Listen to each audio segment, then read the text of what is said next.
What is up, everybody? Welcome back to Unplugged and Uncut, the new source for sports news and entertainment.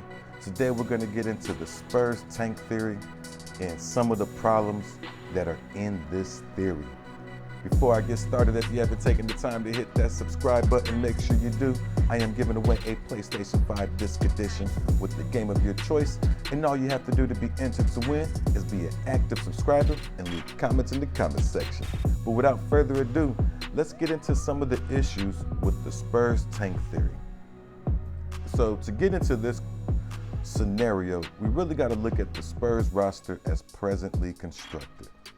You got Tre Jones, Devin Vassell, Keldon Johnson, Jeremy Sochan, Jakob Poeltl. Could be your starting lineup. Now, Keldon Johnson averaged 17 points. I mean, he might go ahead and average 20 plus this season. That is not hard to see. Devin Vassell averaged 12.5. I could see him increasing to about 15 points. If Jakob Poeltl brings you his 14 and 10 from last year, and Tre Jones is able to give you close to 10 points and 7 to 9 assists, you have a decent starting lineup. I think Jeremy Sochan could see numbers like 9, 8, and 6. 9 points, 8 boards, 6 assists. That'll be a really successful season for him as a rookie.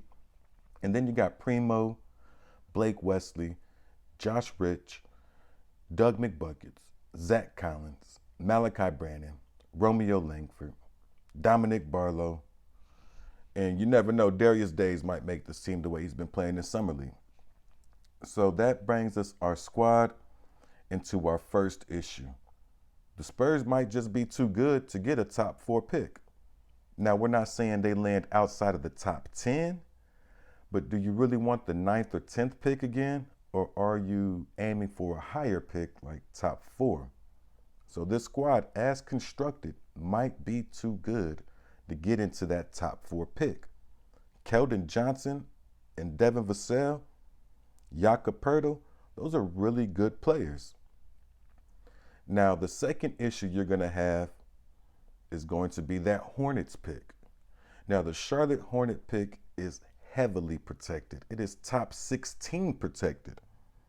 There are lots of questions on how good the Charlotte Hornets will be. They're dealing with the Bridges situation, who was projected to be a max contract player. That is a lot of talent to try and replace. However, they do got their old coach back, Steve Clifford, who's helped them make it to the playoffs before. So maybe that bodes well for Spurs fans, and they can get the pick at 17 to 20. However, there's no guarantee how good the Hornets will or will not be this year. So that takes away some of your ability to try and move up with the extra first-round pick if needed. The third issue you're going to come across is stunting the growth of Devin Vassell and Keldon Johnson. And what I mean by this is you don't get better by losing games on purpose.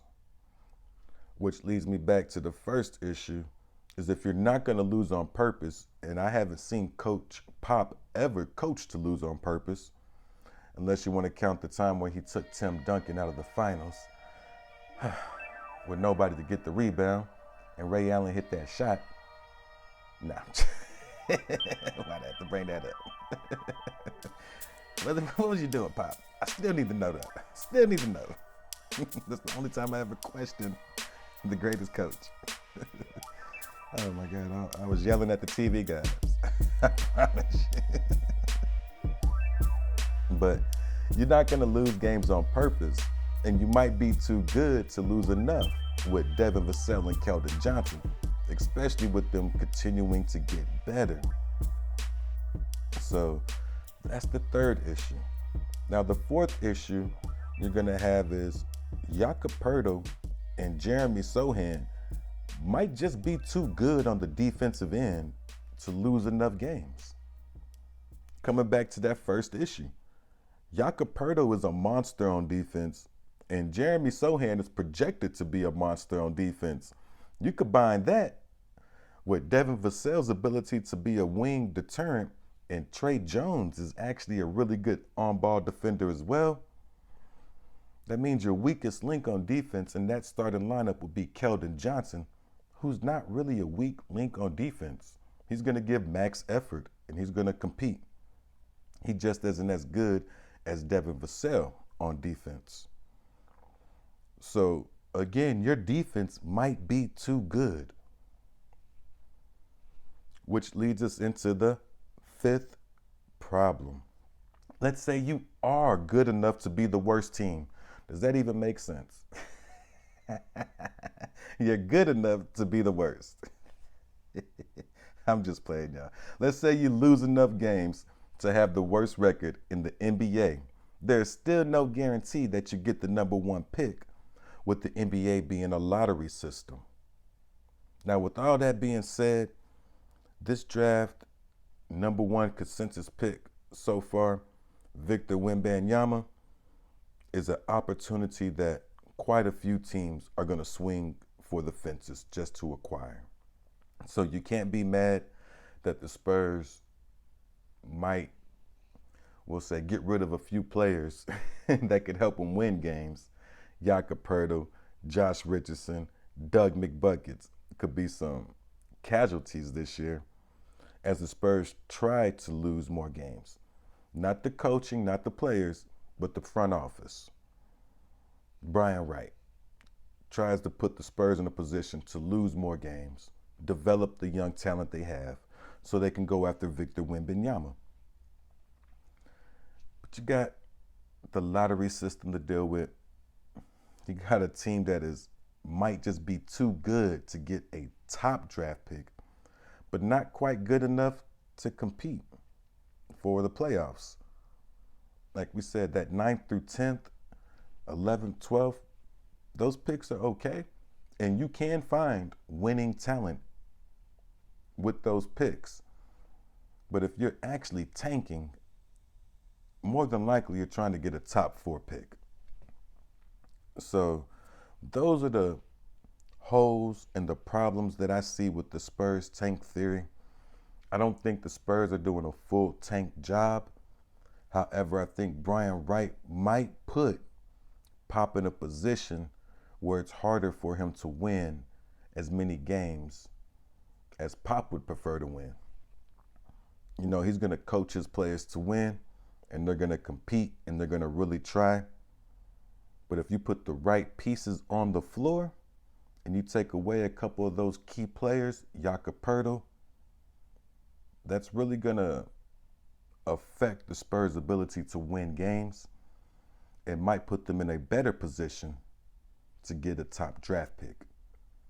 So it's going to be interesting to watch to see how the roster shakes up, because there are still a few big-time free agents available, and the Spurs have the most cap space to play with. Will they use their cap space to rent it out for draft picks, or will they actually go after a couple of these players? You never know. Ayton sitting out there, Colin Sexton sitting out there. That'll be a nice lineup. You had Sexton and Ayton to Vassell, Johnson, and Sohan. Ooh, you might have some. But we'll see what the Spurs do. That's the theory, or the issues I find with the tank theory.